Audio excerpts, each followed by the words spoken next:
Colorado falls to UCLA at the Rose Bowl 28-16. Fans are upset, and this was a tough football game to watch because, especially early on, this defense was showing a lot of fight and won the turnover battle 4-0. You're not supposed to lose by 2 scores when that happens.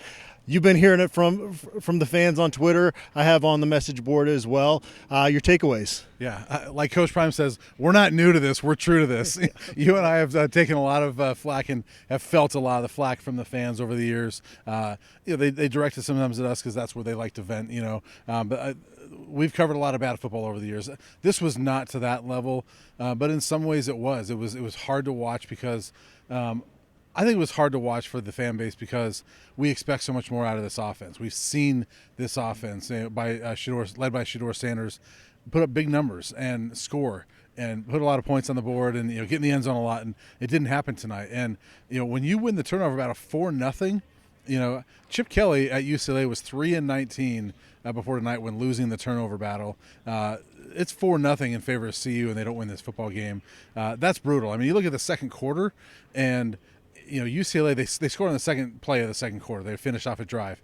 Then after that, they had 2 fumbles, an interception, and a field goal that hit off the uprights, and CU got nothing out of it. That's brutal. That's where that game was lost, was that second quarter, I think. Obviously, the offensive line struggles continue. Shedeur Sanders sacked 7 times tonight, and I don't know what he finished at, but there was a point in the second half where they put on the TV a graphic that said he had been hit 17 times in the football game. So after the game, he once again has multiple opportunities to share frustration about the offensive line. He takes a high ground, and that's what you want to see from your starting quarterback. But we all have eyeballs. There were times tonight, Brian, where Shedeur Sanders didn't even get close to looking at his first option. And so we'll get into some of the issues that maybe are leading to that. But when asked about it, Coach Prime said the solution is going to be to get new players. He pretty much spelled that out. Yeah, I mean, and it's pretty obvious to us, but it's he's always pretty honest with us, right? We think he's pretty honest with us, and a lot of coaches I think have probably wanted to say things like that over the years. It's refreshing to hear him say that because I think it's obvious. You're not probably going to fix it with this group, and I think I'd be interested to see what would happen if Tyler Brown would have been eligible. If that makes a difference. That's just one offensive line spot. I think he could have made a difference, but you've got to get better offensive linemen. And I love that he said it. He's like, that's what it's going to take. We've got to get in the portal and get guys. And he's like, look, there's guys, when you have a good one, they don't want to get in the portal and leave. But we got to try to find guys like that. And to your point earlier, I got to credit, I almost said Sefo because Shedeur, because he reminds me of Sefo. To me, he's a little bit more talented version of Sefo, and not a little bit. He's a lot more talented, and I love Sefo.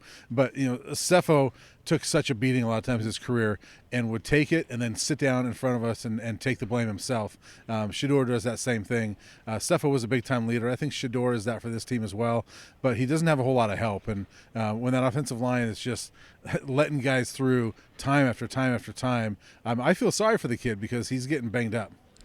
Now, the argument becomes, well, what can you do to help out this offensive line? Because it's not going to be a great group in 2023. Now, could it become serviceable?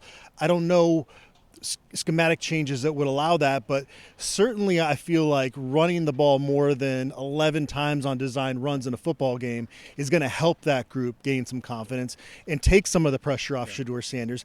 I know that's one of the things that fans are confused about, and Coach Prime's been asked about this a number of times this season about the ratio in terms of run pass, and he continues to say that we don't run the football because we can't have success there.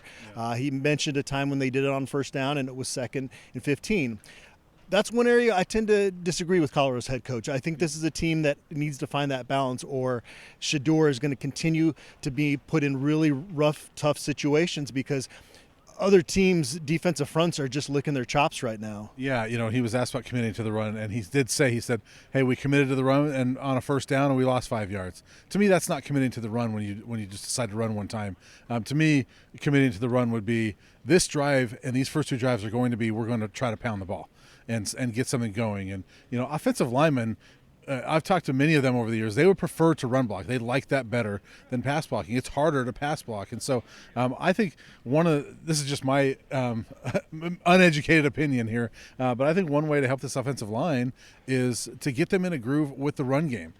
Get them in a flow early in the game where they can, push people around instead of having to be on their heels pass blocking.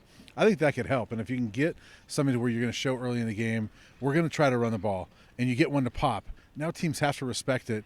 And, I think committing to the run is, as hard as it might be, give it a whole quarter. This whole quarter, first quarter, we're going to run the football. And we're going to commit to that. And it might look bad, or it might not. It might get something going here. But I think they've got to do something like that. That's, to me, one of the things they can do to help this offensive line.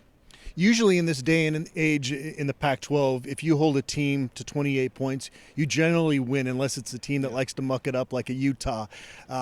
So generally, I would say that the defensive effort was pretty solid out there today, especially when you look at the takeaways that they had. Jordan Dominic had a stellar game off the edge.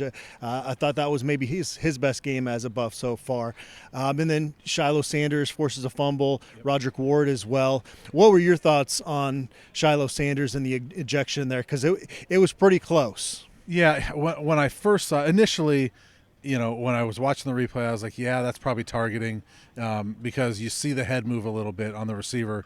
But then as I kind of watched a little bit more a couple times throughout the game, I kind of changed my tune a little bit, and I thought that probably wasn't a targeting, because I thought that the head movement was a little bit because he got hit so hard, not that he got hit in the head. Yeah. I thought Shiloh did a good job of getting his shoulder in there, but like Coach Prime said, he told Shiloh, you just got to go low. And I think that's the main point there is that, he hit him up here.